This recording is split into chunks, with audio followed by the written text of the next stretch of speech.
اس سے بھی دل کی تطہیر ہوتی ہے، اور ہم نے یہ عرض کیا اس کا مختصر سفر یہ ہے کہ اہل اللہ کی اگر نظر پڑ جائے تو وہ کام جو 40-50 سال میں ہو آنن فانن میں ہو جاتا۔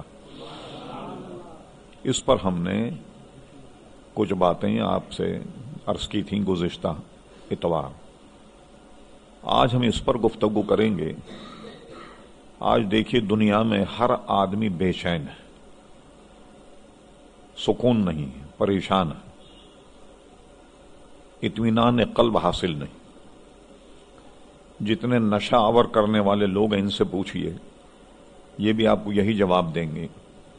طبیعت بے چین رہتی ہے تو نشہ کرتے ہیں، اس سے سکون آ جاتا ہے۔ ہر نشہ آور سے آپ پوچھئے، وہ یہی کہے گا بھئی اس نشہ ہم اس لیے کرتے ہیں کہ چین اور سکون آ جاتا ہے۔ اب لوگوں کا اپنا اپنا معاملہ ہے، کوئی گانے سن کے سکون اور اطمینان حاصل کرتا ہے، کوئی موسیقی سن کر کے اطمینان اور فرحت حاصل کرتا ہے۔ اصل میں اطمینان ہے کس میں؟ طمانینت قلب کس سے ہوتی ہے؟ اسی کو رب کریم فرماتا الا بذکر اللہ تطمئن القلوب، آگاہ ہو جاؤ کہ اللہ تبارک و تعالی کا ذکر جو ہے اس سے طمانینت ہوتی ہے، دل کو اطمینان اللہ کے ذکر سے ہوتا۔ اور یہ ہم نے گزشتہ عرض کیا تھا، قرآن مجید فرقان حمید یہ بھی اللہ تبارک و تعالی کا ذکر ہے، نماز بھی اللہ تبارک و تعالی کا ذکر ہے۔ تو قلب کی طمانینت، اطمینان قلب یہ حاصل ہوتا ہے اللہ تبارک و تعالی کے ذکر سے، اور کسی سے نہیں۔ یہ سب نقلی کام ہے جس سے طمانینت قلب حاصل ہوتی ہے، اور اللہ تبارک و تعالی کا ذکر کرنے سے قلب کو اطمینان ہوتا ہے۔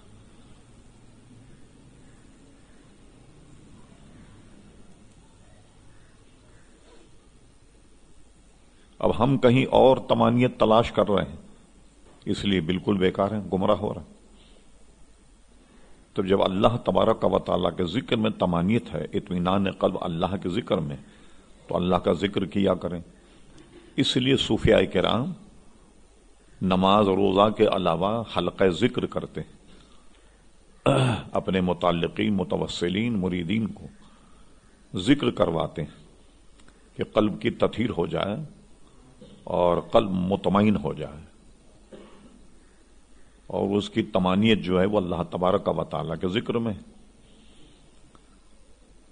بعض لوگ کہتے ہیں بھئی اس کا فائدہ کیا ہے؟ سبحان اللہ، سبحان اللہ، الحمدللہ، الحمدللہ، اللہ کی پاکی بیان کرو، اس کا کیا فائدہ؟ نماز پڑھو یا قرآن کی تلاوت کرو، یہ جو ذکر کرتے ہیں صوفی، اللہ، لا الہ الا اللہ وغیرہ، اس کا کیا فائدہ ہے؟ مولانا روم فرماتے ہیں کہ دیکھیے سبحان اللہ، سبحان اللہ، اللہ پاک ہے، اللہ پاک ہے، اللہ پاک ہے، یہ کہنے سے اللہ کی پاکی میں تو کوئی فرق نہیں آئے گا کہ ہمارے اور آپ کے کہنے سے اللہ کی پاکی اور بڑھ جائے گی۔ معاذ اللہ، اس کی تو ذات و صفات گھٹنے بڑھنے سے پاک۔ لیکن مولانا فرماتے ہیں اصل میں اللہ کی پاکی بیان کرتے کرتے تم پاک ہو جاؤ گے، اس لیے تمہیں فرمایا گیا وَاذْكُرُوا اللَّهَ كَثِيرًا لَعَلَّكُمْ تُفْلِحُونَ، اگر تم فلاح چاہتے ہو تو اللہ تبارک و تعالیٰ کا ذکر کثرت سے کیا کرو۔ اللہ کی پاکی میں تو کوئی فرق نہیں آئے گا، لیکن رب کی پاکی بیان کرتے کرتے تم پاک ہو جاؤ۔ اور جہاں یہ ذکر و اذکار کی محفل ہوں، اس کی برکت اور اس کے ثمرات ملاحظہ فرمائیے۔ مسلم شریف میں حدیث ہے سیدنا ابو ہریرہ رضی اللہ تعالیٰ عنہ سے کہ حضور علیہ السلام نے فرمایا کہ جہاں اللہ تبارک و تعالیٰ کا ذکر ہو تو ایک جماعت ہے فرشتوں کی، اس کا نام ہے سیاحین۔ وہ کیا کرتی ہے؟ دنیا بھر کا گشت کرتی ہے، سیاحت کرتی ہے۔ وہ جہاں اللہ اس کے رسول کا ذکر ہو وہ وہاں جمع ہو جاتے ہیں اور سب کو بلا لیتے ہیں، تمام فرشتوں کے آؤ، ہمارا مدعا ہم جسے تلاش کر رہے ہیں وہ یہاں ہے۔ سارے فرشتے جمع ہو جاتے ہیں، زمین سے آسمان تک جمع ہو جاتے ہیں۔ اور اس محفل میں شریک ہوتے ہیں جہاں اللہ اس کے رسول کا ذکر. محفل جب ختم ہوتی ہے تو محفل میں ایک ایک کا نام لکھا جاتا ہے، کون کون اس محفل میں شریک تھا. اللہ تبارک و تعالیٰ کی بارگاہ میں جاتے ہیں. اللہ تبارک و تعالیٰ سب جانتا ہے، مگر پوچھتا ہے کہاں سے آئے ہو. فرشتے کہتے ہیں مولا ہم فلاں محفل میں گئے تھے تو وہاں تیرا ذکر کر رہے تھے تیرے بندے. تو رب کریم فرماتا وہ کیا کرتے، کیا کہتے تھے؟ کہ اللہ تبارک و تعالیٰ تو اس سے جنت کے طالب تھے. تو کہا فرشتوں کیا انہوں نے جنت کو دیکھا ہے؟ فرشتے کہیں گے نہیں. اگر وہ دیکھ لیتے تو کیا کرتے؟ فرشتے کہتے ہیں کہ اور بھی زیادہ مانگتے تو اس سے اور بھی سوال کرتے. اور کیا کرتے تھے وہ؟ کہا مولا یہ جہنم سے پناہ مانگتے. کیا انہوں نے جہنم کو دیکھا؟ فرشتے کہیں گے نہیں. فرمایا اگر یہ جہنم کو دیکھ لے تو کیا کرتے؟ ظاہر اور زیادہ پناہ مانگتے. ہم نے تو خالی اپنے خیال میں رکھا ہے کہ جہنم ہے. فرمایا فاتقوا النار التي وقودها الناس والحجارہ، ڈرو اس آگ سے جس کا ایندھن آدمی اور پتھر. وہ کیسے جلتی ہے؟ آپ جانتے ہیں نا جلانے کے لیے کوئی ایندھن چاہیے ہوتا ہے. پیٹرول ہے، جیسے تیل ہے، گیس ہے، بجلی ہے. اس کے بغیر تو ہانڈی نہیں پکتی، کچھ جلانا پڑتا. لیکن جہنم کا ایندھن جو ہے وہ کیا ہے؟ لکڑی یا کوئلہ یا گیس ہے؟ فرمایا نہیں، اس کا ایندھن ہے آدمی اور پتھر، جس سے آگ روشن کی جاتی ہے. تو کتنا خطرناک ہوگا جہنم. وہ اگر آدمی دیکھ لے تو کیا حال ہوگا اس کا. تو کیا انہوں نے جہنم دیکھا ہے؟ کہیں گے نہیں. فرمایا اگر وہ جہنم دیکھ لے تو کیا کرتے؟ اور زیادہ پناہ مانگتے. تو رب کریم فرشتوں سے فرمائے گا فرشتوں تم گواہ رہنا میں نے ان سب کی مغفرت کر دی جو اس ذکر میں شامل تھے، میں نے سب کی مغفرت کر دی. اسی مسلم شریف میں ایک حدیث یہ بھی ہے جس میں اتنا اضافہ، اور یہ بھی سننے کے لائق. کہا مولا یہ تو وہ لوگ تھے جو ذکر فکر کی محفل میں موجود تھے. ایک کھڑا ہوا آدمی دور سے دیکھ رہا تھا یہ کیا کر رہے ہیں. تو رب کریم فرماتا ہے کہ جن کی میں نے مغفرت کی ہے ان کی وجہ سے میں نے اس کی بھی مغفرت کر دی. جو دور کھڑا ہوا ان کی محفل کا تماشا دیکھ رہا تھا. تو دیکھیے آپ اللہ کے ذکر کی محفل کی کتنی برکت ہے کہ فرشتے جمع ہو جاتے ہیں اور اللہ تبارک و تعالیٰ کے دربار میں آپ کے نام اور آپ کے معاملات پیش کرتے ہیں. یہ بندے اس ذکر میں موجود تھے اور تیرا ذکر کر رہے تھے. اور ان کا دیکھنے والا بھی محروم نہیں جاتا. اللہ کے نیک بندوں کے پاس جو بیٹھے وہ بھی محروم نہیں جاتا. اس لیے فرمایا کونوا مع الصادقین، اچھوں کے ساتھ ہو جاؤ. اور اللہ کے نیک بندوں کا حال یہ ہے، اسی مسلم شریف میں صحیح ستہ میں کئی طرق پر یہ حدیث آئی. ایک بنی اسرائیل کا شخص تھا جس نے 99 قتل کیے تھے. وہ اپنے بنی اسرائیل کے ایک عالم کے پاس پہنچا اور اس سے کہا کہ میں نے 99 قتل کیے ہیں، کوئی نجات کا راستہ ہے، کوئی مغفرت کا راستہ ہے؟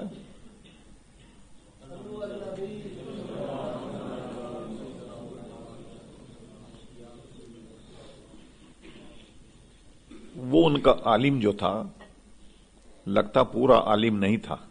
اس نے جب دیکھا اس نے 99 قتل کیے، انہوں نے کہا جا یہاں سے دفع ہو. 99 قتل کر کے اس کے بعد پوچھتا کہ کوئی معافی اور تلافی کا کوئی راستہ ہے؟ اس نے اس کو بھگا دیا، کہا نہیں ہوگی تیری مغفرت، ڈانٹ دیا. اس نے سوچا کہ مغفرت تو ہونی ہی نہیں، اب 99 قتل کیے تو سنچری مکمل کرو. اس نے اسے بھی قتل کر دیا. لیکن آدمی ماں نفس ہے، وہ ملامت کرتا ہے. جب بھی کوئی برا کام کرے نا، ایک آپ کے بدن میں ایک مفتی ہے، ایک قوت ایسی ہے کہ وہ آپ کو ملامت کرتی ہے. کوئی بھی ناجائز کام آپ کریں، مولوی سے مسئلہ تو بعد میں پوچھیں، پہلے دل سے پوچھئے. دل ملامت کرتا ہے کہ یہ کام غلط ہوا، یہ صحیح بات نہیں ہوئی، یہ گناہ ہوا. نفس ملامت کرتا ہے. کبھی بھی آپ دیکھیں کسی برائی کی طرف جائیں، کوئی کہے یا نہ کہے، کوئی دیکھے یا نہ دیکھے، اللہ تعالیٰ تو دیکھ رہا، لیکن خود آپ کا دل ملامت کرتا کہ یہ کام میں نے غلط کیا. نفس ملامت کرتا. اسی لیے صوفیہ کہتے ہیں ایک سے نفس امارہ جو برائی کی طرف اکساتا، ایک ہے نفس لوامہ، یعنی یہ قوتیں ہیں پوشیدہ